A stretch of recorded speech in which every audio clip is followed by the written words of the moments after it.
Bedroom முதல் bathroom வரை ரிதன்யா கணவர் செய்த சைக்கோ செயல்.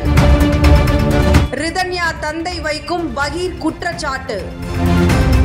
திருப்பூர் கைகாட்டி புதூரை சேர்ந்த அண்ணாதுரை என்பவர் தொழில் அதிபர் ஆவார். இவரது மகள் ரிதன்யா எடுத்த முடிவும் அவர் கடைசியாக வெளியிட்ட ஆடியோவும் சமூக வலைதளங்களில் பல நாட்கள் பெரும் தாக்கத்தை ஏற்படுத்தியது. ரிதன்யா வழக்கின் விசாரணையில் நடந்த வரும் விஷயங்கள் மற்றும் நீதிமன்றத்தில் தாக்கல் செய்த போலீஸ் அறிக்கையால் அதிருப்தியில் உள்ள ரிதன்யாவின் தந்தை அண்ணாதுரை முதல்வரின் தனிப்பிரிவில் புகார் கொடுத்துள்ளார். அதில் மகளுக்கு உண்மையில் என்ன நடந்தது என விளக்கியுள்ளார். தனது மகள் வரதட்சணை கொடுமையால் வாழ்க்கையை முடித்துக் கொண்டதாக குற்றம் சாட்டியுள்ள ரிதன்யாவின் தந்தை அண்ணாதுரை, ரிதன்யா தனது கணவரால் எப்படி கொடுமைப்படுத்தப்பட்டார் என்பது பற்றி தமிழக அரசிடம் அவரது தந்தை அண்ணாதுரை முழுமையான விளக்கத்தை எழுத்து மூலம் அளித்துள்ளார். நேற்று தலைமைச் செயலகத்தில் உள்துறை செயலாளரிடம் கொடுத்த புகார் மனுவில் கூறுகையில், எனது மகள் ரிதன்யாவை ஈஸ்வரமூர்த்தி சித்ரா தேவி தம்பதியரின் மகன் கடந்த 11/4/2025 அன்று திருமணம் செய்து வைத்தேன். இந்த திருமணத்திற்காக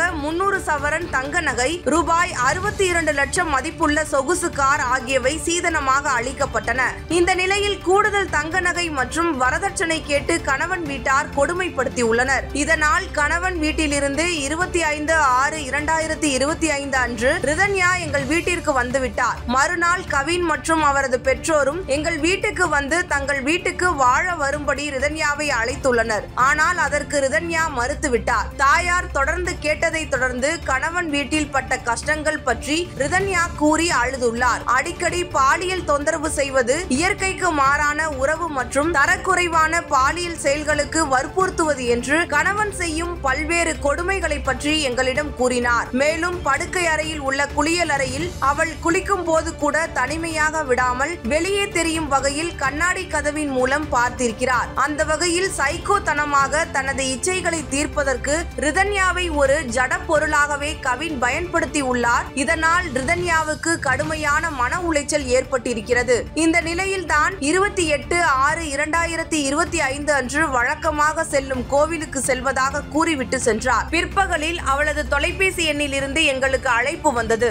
அதில் பேசியவர், காருக்குள் உங்கள் மகள் மயக்க நிலையில் வாயில் நுரையுடன் விழுந்து கிடப்பதாக கூறினார்கள். பின்னர் அவள் இறந்து விட்டதாக தெரிவித்தார். அவள் இறப்பதற்கு முன்பு தனது இறுதி பேச்சை பதிவு செய்து அனுப்பியிருந்தாள். அதில் தனக்கு கவின் மற்றும் அவரது பெற்றோர் மன மற்றும் உடல் ரீதியாக அளித்த துன்புறுத்தல்களை கூறியிருந்தார். இது தொடர்பாக கவின் மற்றும் அவரது பெற்றோர் மீது செய்யூர் போலீசில் பதிவு செய்யப்பட்ட வழக்கில் முதலில் ரிதன்யாவின் மரணம் சந்தேகத்திற்கு இடமான மரணமாக காட்டப்பட்டது. பின்னர் ஊடகங்களில் எனது மகளின் பேச்சுக்கள் வெளியான சூழ்நிலையில் அதில் மாற்றம் கொண்டு வரப்பட்டு துன்புறுத்தல் மற்றும் தற்கொலைக்கு தூண்டுதல் என்று குற்றங்கள் சேர்க்கப்பட்டன. ஆனால் பாலியல் துன்புறுத்தல் குற்றத்தை அதில் போலீசார் சேர்க்கவில்லை. இந்த வழக்கின் விசாரணை அதிகாரி குற்றம் சாட்டப்பட்டோருக்கு உதவி செய்யும் நோக்கத்தில் ஒருதலைபட்சமாக ஆதாரங்களை கலைத்துள்ளார். இது எனது மகளின் சாவுக்கு நீதி கிடைக்காமல் செய்துவிடும். குற்றத்தை அம்பலப்படுத்தக்கூடிய கவினின் போனில் உள்ள தரவுகளை வேண்டுமென்றே தவிர்க்கின்றார்கள். பிரேத பரிசோதனை அறிக்கையும் வேண்டுமென்றே கால தாமதப்படுத்துகின்றனர். ரிதன்யா வேறு யாருடன் பேசினாள் என்பதற்கான பதிவுகளை பெற எந்த முயற்சியையும் எடுக்கவே இல்லை. ஆனால் எனது மகள் நிலையான மனநலம் இல்லாதவர் என்ற தவறான தகவல்களை போலீசும் குற்றம் சாட்டப்பட்டவர்களின் குடும்பத்தினரும் தீவிரமாக பரப்பி வருகிறார்கள். இந்த சூழ்நிலையில் இந்த வழக்கை தற்போது உள்ள விசாரணை அதிகாரி நேர்மையாக விசாரிப்பாரா என்பதில் எங்களுக்கு சந்தேகம் ஏற்பட்டிருக்கிறது. எனவே இந்த வழக்கை உள்ளூர் அரசியல் தொடர்பு இல்லாத தனி விசாரணைக்கு அதிகாரியின் விசாரணைக்கு ஒப்படைக்க வேண்டும். பிரேத பரிசோதனை அறிக்கையை உடனே அளிப்பதுடன் இந்த வழக்குக்கு தேவையான அனைத்து டிஜிட்டல் ஆதாரங்களும் பெறப்பட்டு விட்டதா என்பதை உறுதி செய்ய வேண்டும். பெண்கள் வன்முறை தடுப்பு சட்டத்தின் கீழும் அவர்கள் மீது குற்றச்சாட்டை பதிவு செய்ய வேண்டும். இவ்வாறு அதில் கூறப்பட்டுள்ளது. இது போன்ற மனுவை டிஜிபி அலுவலகத்திலும் அண்ணாதுரை அளித்திருக்கிறார்.